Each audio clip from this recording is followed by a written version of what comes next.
Now here you go again, you say you want your freedom. Well, who am I to keep you down?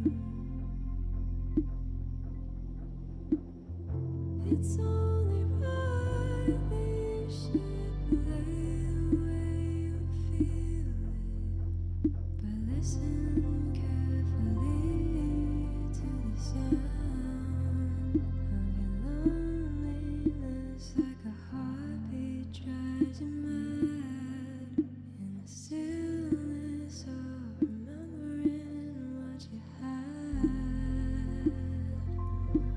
and what you lost and what you had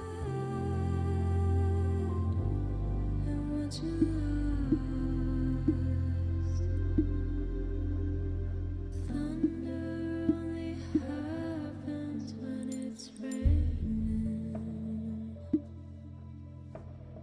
Players only love you when they're playing. Say when they will come and they will go. When the rain washes you clean, you know. Now here I go again to see the crystal vision. I keep my visions to myself,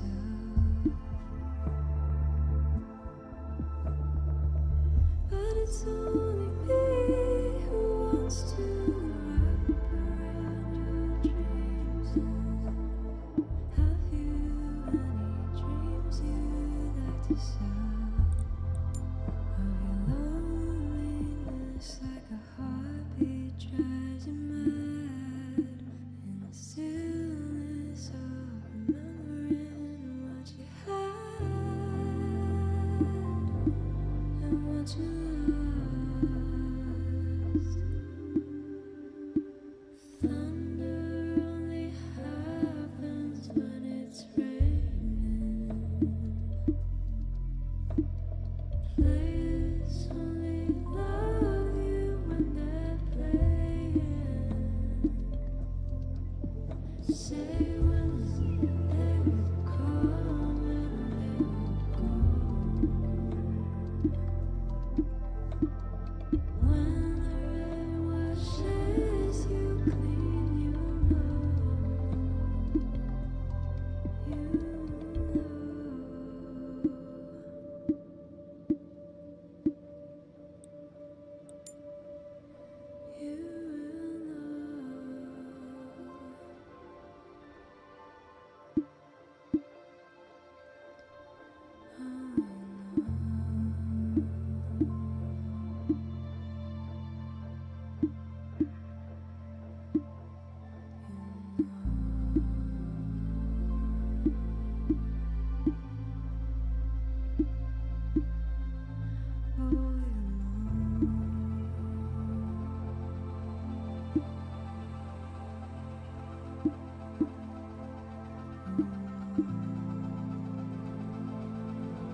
ねで気づけばあなたと夢の果てまで連れてってあなたの場所へ風になって息を潜めて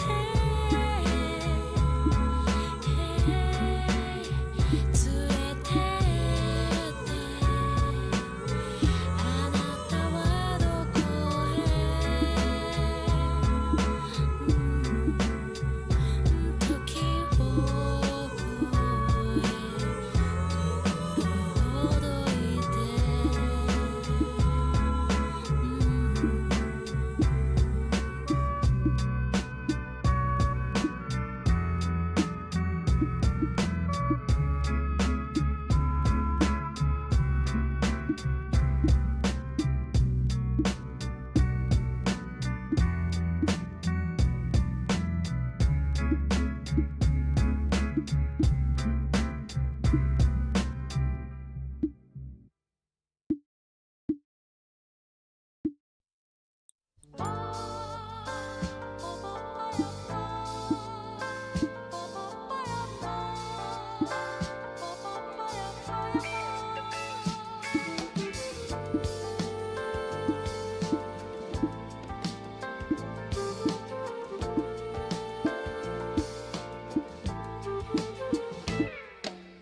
街明かり指でたどるの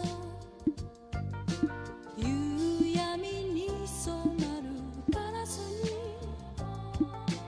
二人して食事に来たけど誘われたわけは聞かない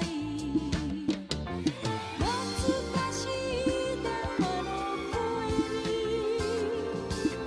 手がけには髪を洗ったこの店でさよならすることわかっていたのにパパやパパパやパパパパパやパパパやパ Stephen King thing, do 2,000 words a day. Just do your 2,000 words. Get them, and sit down and do something creative, and it really invigorates me. That means that when push comes to shove, you can lock me in a room and I can be miserable and I can revise, and that time makes the book much better. Like, I can do that, but if you do that with the first draft, it won't be any good. But I like that part, so I can be slow and steady over here, and I can, force myself to make up grand over here if I have to. Well, that transitions quite nicely into another question I've had here, where Sanderson, I've seen you time and time again been asked, about writing grimdark, and is there going to be more grimdark books from you because you've been inspired by grimdark concepts. But I've seen very few people turn to you, Joe, and say, "Hey, you ever feel the desire to write something super happy-go-lucky? Could we get a Hobbit from Joe Abercrombie that makes us feel all warm and fuzzy?" Or is that just antithetical to your philosophy? No, I mean, I don't have a philosophy. Okay. That's a bit too highbrow, I think. I mean, I just I've always kind of set out to write the sort of book I want to read, partly at the time that I write it, and I suppose when I started writing, which would have been sort of 2000-ish, when I started taking it seriously, with the exception of Game of Thrones, perhaps. Game of Thrones, sorry. Fantasy seemed a lot of it seemed quite predictable and quite shiny and quite kind of morally simple, heroic stuff. The commercial core of the genre. There's always been interesting stuff on the fringes, of course, but the stuff I was kind of finding and being exposed to was of that type. And so I wanted to, do something slightly different. I wanted to do something that was very character focused instead of setting focused, that felt very involving, like some of the noir and some of the westerns that I'd read and really enjoyed. And so, there's no such thing as grimdark when I started writing. No one used that term. I thought of it as epic fantasy, just of a sort of slightly gritty kind, I guess. That was just what came out when I started writing. It wasn't some manifesto, and certainly isn't intended to be one. And after the fact, people have kind of put it in a box, because other people, I think, had similar ideas at the same time and started writing stuff that was akin in one way or another. Perhaps influenced by Game of Thrones, like many of us have been. But that's not some saintly God-given path laid down for me. It's just what seemed interesting at the time. And obviously, once you start to write a certain way, you're known for that, and people expect that up to a point. And so there's a kind of a momentum and inertia towards doing things that are in the same kind of ballpark. But I'm absolutely not committed to one thing or another. Partly, I liked that kind of style because it felt shocking and new and a bit exciting and transgressive at the time. I don't think it is nearly so much now, because there's been much more stuff, and fantasy's become much more, wide and diverse, and so many different types of books, so many more books, self-published books, things that can scratch every different kind of itch. So I don't think there's the ability to shock in the same way with shocking material. So absolutely, I don't rule out writing something happy or nice or interesting. You've got to have range. And, I would argue that the books that I have written are not without those things. I think I get this kind of press somehow for being incredibly cynical and punk and bad boy or whatever the hell. And that's not how I feel. I just feel like I want to entertain people. And that's what I find entertaining. But the book I'm writing now is, not without its cynicism and its unpleasantness, but it's also kind of knockabout and a bit ridiculous. It's a bit of a different tone. Each book as it comes. Okay. And I'd also say, simply because that's the kind of thing I write, it's not that I don't have great admiration and enjoyment of many other kinds of thing. It's like being a chef, I always think. You might love Chinese food, you might love Italian food and Indian food and all kinds of cuisine, but when you open a restaurant, probably behooves you to stick to one thing that you're good at and that you understand. But you take influences from everywhere. That's what a great chef does. They just love food, a great chef, and they bring those different influences into the thing that they do. So no, I don't rule anything out. There's no philosophy there. Just trying to write books people like. A brilliant metaphor.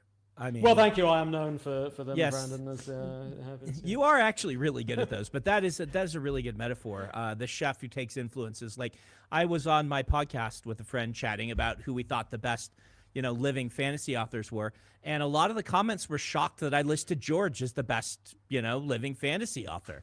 And they're like, Brandon, but you're so different. And I'm like, yeah, but George is a genius, and that doesn't mean that, like, because I write a certain style, I don't acknowledge the absolute genius of his work. And he's also got a lot of range, and people know him for A Game of Thrones, if let's use the book title, and things like that. But I knew him as a short story writer when I was first reading as a writer, back in the Wild Cards and Plague Star type of days, even though Plague Star was even a little earlier than that. But yeah, did you ever read Moorcock? Was Moorcock an influence on you?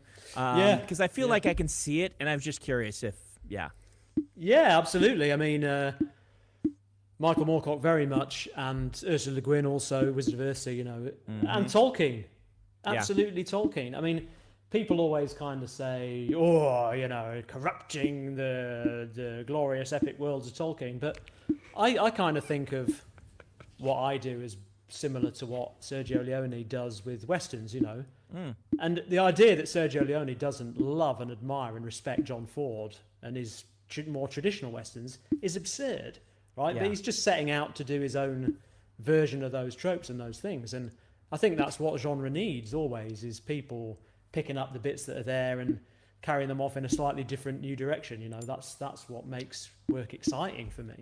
Yeah, I've got this philosophy, like that time when you were talking about the late 90s, early 2000s. I feel like epic fantasy really hit a slump. You mentioned it. I've noticed it as well. Daniel, have you ever done a thing on the Fifth Sorceress on your channel? That's my most watched review, and it's the most negative thing I've ever put out in my career. Okay. So Fifth Sorceress is infamous from that time. Publishing was learning the wrong lessons. They'd made Good Kind a bestseller by slotting him into a Robert Jordan slot that Jordan had been laid on.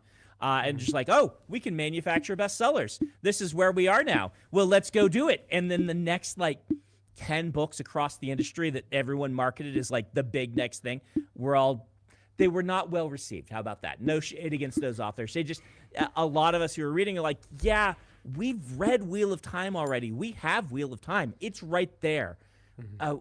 We don't need another Wheel of Time. Give me something different. And I feel like there's this feeling like we go to fantasy because we want to go explore something new. There's that sense of exploration, that sense of discovery. And yet, so we return to fantasy, but if we find the exact same thing again, we actually lose that sense of discovery that made us love the genre. And you find this happens to a lot of people. Like, they'll be reading the genre since they were teenagers, and they'll hit their, like, 30s or their late 20s. They'll be like, it just doesn't work for me anymore. And that's because that essential component is gone. And the more voices we have in the genre, the more different the stories all are. And the more that people read those different stories, each of them will contrast against each other. And that sense of discovery will come back. Like, the best thing you can do for me is to stop and read a Joe Abercrombie book in between mine, because the refreshing sense of difference between them. And then go read a Nora Jameson book, right? Yeah. And then suddenly you're getting this sense of, oh yeah, this book does one thing, this book does another thing. The world building's different in a little of them. It's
Your pick. I select Victor Wembanyama.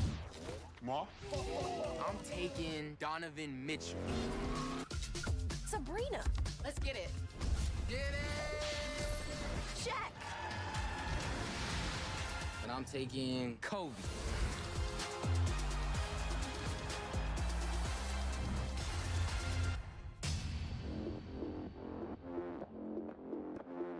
PlayStation. Over health. $100, I'll take Flame out right now.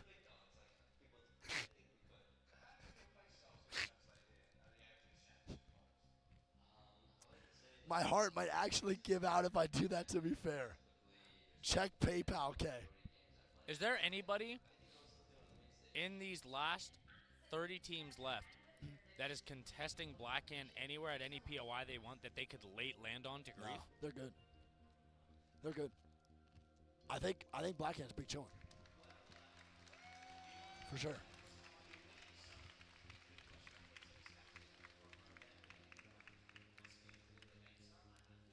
I mean, okay, here's my take. I think a bottom 7 team wins this game. For sure. A bottom 7. Not even a bottom 10.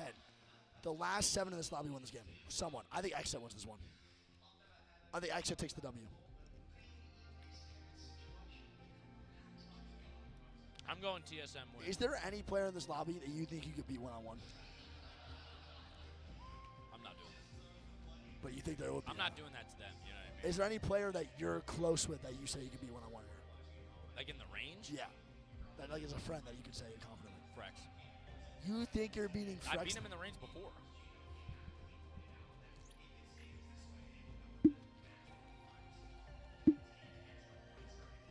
That's crazy.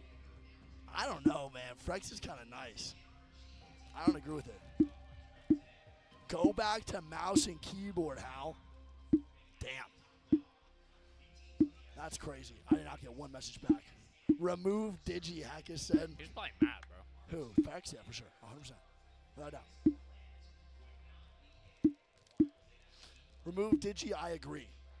I think Hal might be the worst digital threat control player. That man peeking storm is peeking smokes never goes well for him ever. He might be like one of the best in the world though, just straight up 1v1, no attachments. He's fucking nice. But when he peeks smokes, bro, he gets rocked. But if you straight up 1v1 him, bro, no attachment R9s, he's rocking your shit all day. All right, well, here we go, chat. Game number 7 is on the way. I think we had a little 2 games left, baby. We had a little PC crash. I almost said PP crash. Hello, PC crash, man. 2 more games for winners round 1, and then we will find out which teams are advancing to finals. The top 10 move on. The bottom 10 will be sent to losers round 2. Losers round 2 will then have the bottom 10 eliminated, and the top 10 go to finals. Let's so, lock in. if you are one of the bottom 10 teams in this lobby, you are playing 16 games today with only an hour break or less in between those 8 game sets. And that is devastatingly hard to deal with. That is not easy. It's a lot. It's a lot of games. Tons of games. For sure. All right, well, here we go. We're going to have Game 7 on the way. Thank you, chat, for being here again, man. Me and Greek appreciate y'all so much. You have no idea. Thank you just for vibing. Thanks for chilling. It really does mean the world to us. We put our heart and soul into competitive Apex Legends, so I hope we make this overall more enjoyable for you guys. We bring the community together, and hopefully you find players that you love that you never heard of before. That's the goal every time, man. Every single time. Absolutely. Yep. We're trying to uplift everybody, man. You really are, bro. I mean, I wonder how many people found out about Easy Flash Kit this weekend. I'll tell you right now, I'm going to start watching his stream more, too. All right. I'm going with you, man. I'm going stacks. I want a stack zone. No contest either. I'm looking for a send. Yeah? I think they're just going to go big mod again, no? They didn't get pushed. Might just do it again. Well, they did say they're flex dropping, though, so you're right. They're not going. Who? Are they landing on Oakley again? I'll freak out. I think they are, bro. They're looking that way. I think they want to do it. I think they're going to go fight him again. Wait a minute. Are they going climb up? No. They're going, here we go, Ascend versus Realize. Don't forget, Oakley literally said, come. Come on. Let's fight. Bro, they're late landing on someone at no name. It's empty. Oh my God, MT is getting late landed on by Ascend. Bro, they're about to catch so much heat. They're actually just doing the, like, make everybody hate you They're challenge. doing the realm special. Don't call a POI and just late land on somebody. I mean, I think MT's dead, right? Nah, I think he's getting away. Wait, contest. The Alliance Dojo fighting as Hackett goes down. No way. They actually land thermal, and Designful goes down to effect. And It's a enemy in the 2v2, they're going to take it up. Is it a 2v1 or 2v2? I can't tell. 2v2. Effect does go down, though. Enemy trying to stay up. Here we Gets go. the reinforce. That's a big reinforce. Yeah, this is big. And And Alliance is eliminated. Oh my God. The late land by Dojo onto Alliance. And Dojo What do takes we him out. have going on here, man? This game is going to be absolutely crazy, Greek. Bro. No third party either. It's dome, not stacked. Doesn't matter. It's quadfecta. We got one more. Well, technically, I didn't pick dome. Thermal tree launch site stacks. Yeah. Damn. I All right, mean, well, shit, man. far dome zone. I'm farting too, kid. All right. Well, here we go, chat. Game 7 start off with a banger. And Ascend does not even kill MT, by the way. I want to point that out. MT actually somehow makes it out alive and They're stabilizes. trailing Yes. behind Ascend. Yes. Ascend has nothing, by the way. No. Just to Ascend throw that has out 0 loot. there. I think Walty and them are gonna run them down. I think so too. I think that pissed Waltzy and them off big time, bro. I 100% see them pushing forward. There's no reason not to at this point. I would 100% grief. No questions asked, kid. No questions asked. Alliance going down there is pretty wild, though. We got to admit, right? That's insane. I was not expecting that. We weren't even looking for that, to be honest. That I wasn't even on not the with that at all. radar. Yeah, 100%. That wasn't even like in the game plan at all for either teams. Nutty shit. All right. Well, we'll see what happens here with the zone pull. More teams going to start rotating in. Now, Alliance is dead. Dojo does get a really good circle, too. I feel like the rotation from Thermal all the way to Dome is pretty good. Yeah, I mean, it could be worse. They could be in Sky East. Yeah, I agree. And I think they just said, fuck it. You know what I mean? Like, yeah.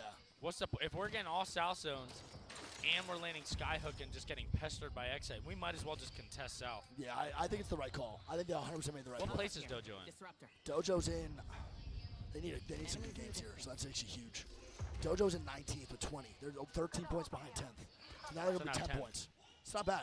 They're doing pretty good so far. Definitely doable for They just any team. cannot die early here at all, for sure. Uh-oh. DZ looks like they might be fighting. Yeah, a little scrap LG going might down be in going Dome back. side. Yeah, you're right. Nah, no fight breaking out. This should be good. And look where dropping them think it's going. They're playing straight RP over at the top of the POV. And my goodness Good gracious, shots. Drop with some beautiful shots to the hemlock. Love that out of him. Very good job. All right, posting them now moving up. NRG and Blackhand will be fighting here. NRG right now, I believe, is in 10th place. Needs this one. NRG cannot die here, Greek. If NRG goes out early, this is going to be devastating for them going into game number 8. They're backing up. They are backing up. NRG does not want the smoke right now. The last thing they want to do is just fight with no purpose. They just got to stay alive and play for placement points here and do what they know best, and that's just play for zone. 100%. All right, well, the poll is going to keep on going. DF now rotating into launch site as well. Everyone just trying to find their way in. We got Frex and FaZe hitting the evac tower over on Greek screen. Coming on in. They're going to go through the geyser choke, it looks like, from the top side, rotate down, and who knows where they go from there. There's a lot of different options. They can go stack side. They can go through the lava siphon side. A I lot feel of like going options. stack side is I think so, too, especially in this zone. just get for stuck sure. there and you can't make it up the hill. Every time. I think what DF is doing is the best rotate you can do for dome zones, for sure. It's going to be the least contested.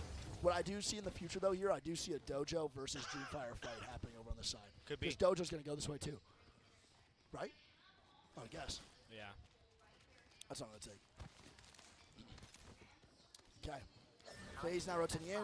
Sentinels as well, just chilling over at Grandma's, but they have no beacon hit, so they don't even know where the zone's going. They're just playing Grandma's now, waiting for the late zone rotation. We'll see. And the fact that Ascend got the spot they got is crazy to me. Where is Ascend at? Oh, yeah. It's a good rotate. Backside dome. 3-man landing no name with no loot. It's just to get tough, bro, this. because now they have no loot, and there's no way they can really hold off fights. Yeah, they're double napkin. They ripping. gotta literally They're ripping EMP hard. to get the armor up. Yeah, it's gonna be tough, really tough. Okay, I well, think I hear an enemy. Exit not gonna rotate into the Oxygen. We might see an Oxygen versus Exit fight break out here in the landslide tunnel. It's a good chance. Looks like Exit's just straight walking up, and I don't think Oxygen's leaving. No, Got an Oxygen is extended holding. sniper I think mag they're here. ratting. Level 3. They Reeds are. Oh my God, Reeds. Is this karma? Is this karma? The Scan. Bloodhound scan. I mean, bro, great awareness from Fun FPS, bro. What great awareness. What made him want to scan? I have. Maybe you saw the footsteps. That's the only thing I can think of. Good awareness, man. Very good awareness. Well played. Now, if you're a dojo and you look at the third party, this it's just straight walking up, and I don't think Oxygen's leaving. No, Got an Oxygen is extended holding. sniper I think mag they're here. ratting. Level 3. They Reeds, are. Oh my God, Reeds. Is this karma? Is this karma? The Scan. Bloodhound scan. I mean, bro, great awareness. It's just straight walking up, and I don't think Oxygen's leaving.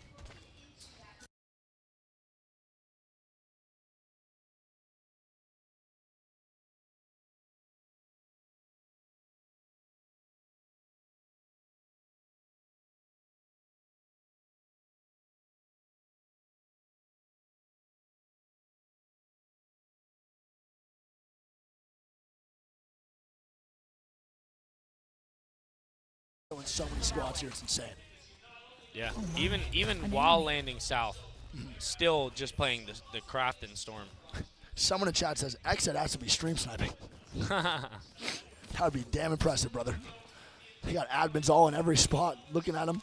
If you could sneak a phone in and watch some Twitch, bro, you're a goat for that. Trust me. All right, so not much going on. You know, we have every single building in Dome taken up. Ascend on the backside, Optic holding the RV, and TSM holding the front side. Yeah. The one thing nobody is at is the Dome on the left side of the map. True, and that's gonna be really good late game. I think DF's gonna end up taking it, or I feel like Dojo And then might just hitting the rotate. walk up onto a That's set. what I Check out think. that area. Yeah, that's the vibe I'm getting right now, bro. That's the vibe I'm getting.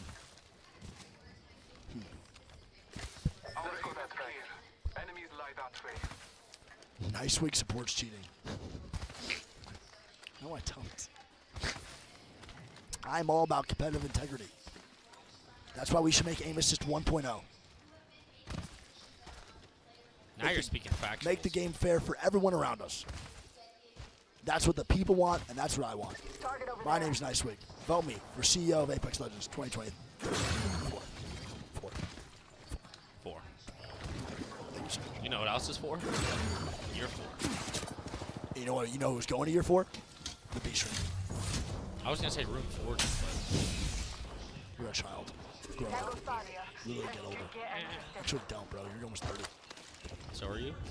Oh, not in 4 years. Not too far off. I'm a peak Spotted an enemy over there. that never stop me. Let's head in that direction, darlings. I'll be 65 deadlifting 650. We can't even do 650 now. All right, well, Oxygen now no walking fighting in. going No, on. there's no fighting at all. There's really nothing happening. This is definitely the most timid game so far.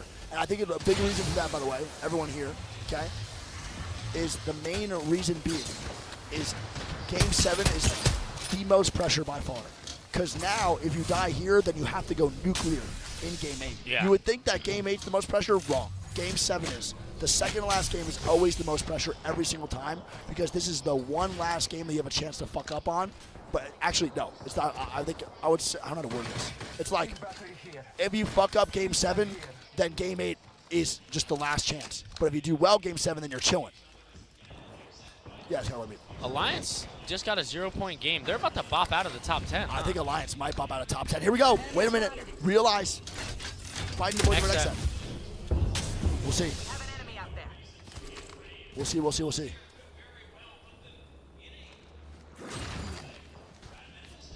No fight happening. I don't think it's going to happen either. Fun. If he pops this Hound, bro, I'll be convinced. If Fun pops the Hound, I think it's going to happen. Oh my god, Nocturnal's got smoked. Yeah, Nocturnal gets rolled here, man. Could be cracked. Realize 75 he's pushing HP. up. Oh, yeah. Fun's Realize. gotta pop it. He pops it now. Is that too late, though? Exit could be in shambles here for you. Oh, my God. How did he dodge that much time? And going right back up. Yeah, going right back up now to take the height again. They know if they give that up that they're going to get rolled. There's no way they're going to fight. We're going to watch Sykes here. Nocturnal's got to go big. The swing. Nice. 2v2, 2v2. Give me 2. Oh, no, this is not good. Sykes is probably going to die here, too.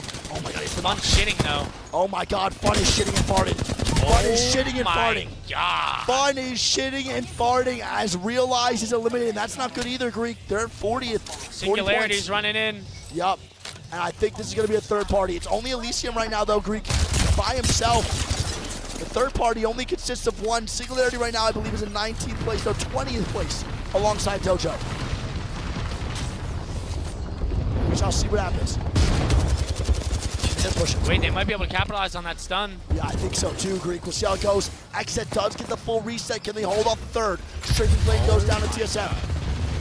And they're getting rocked right now. I think Fun does. It's going through. No. Fun goes down to Storm. Singularity's going to hear my God, that he's still and in. see that. He's still alive, but Xset is not looking too good as Singularity is trying to get some KP. He's going to get a stand-in. Yeah, I think so too. X-Tech can probably go down here and they Damn, bro. And Xset is in